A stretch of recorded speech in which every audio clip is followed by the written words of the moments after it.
with Android, you particularly want to separate your Java and Android code because of the God activity and fragment complex. So um, uh, without MVP, so model view presenter, the activity class will have like thousands of lines of code if your app is big, because you're going to put everything in your activity. So you're separating Android and Java code because Java code shouldn't be in the activity class. The activity and fragment classes are meant to interact with the interface, the view, like what you're touching on the phone, and that's it.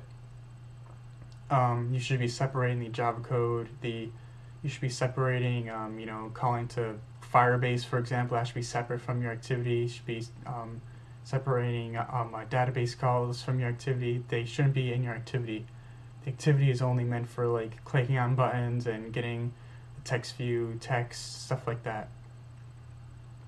And activity switches, so like switching activities, but also model view presenter and separating the Android and Java code makes testing easier. So like imagine a method that does a math equation for something like getting a random number, but it also starts up your camera. How do you test that? I'm not exactly sure how you would test that, the camera and everything, but you have Java code and you have Android code. How do you test both of them if they're both in the same method?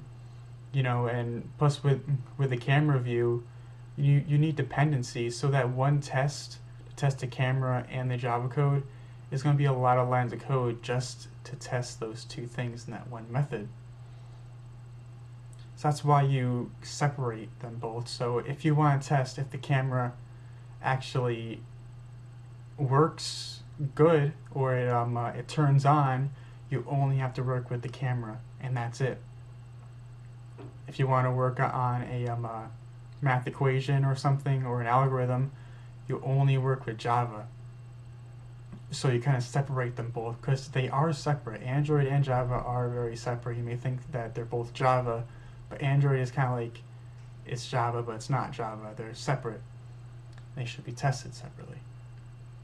And the model view presenter and interactor actually helps with that because the interactor is specifically only Android code. So for example, making calls to Firebase or Firebase or any type of Android,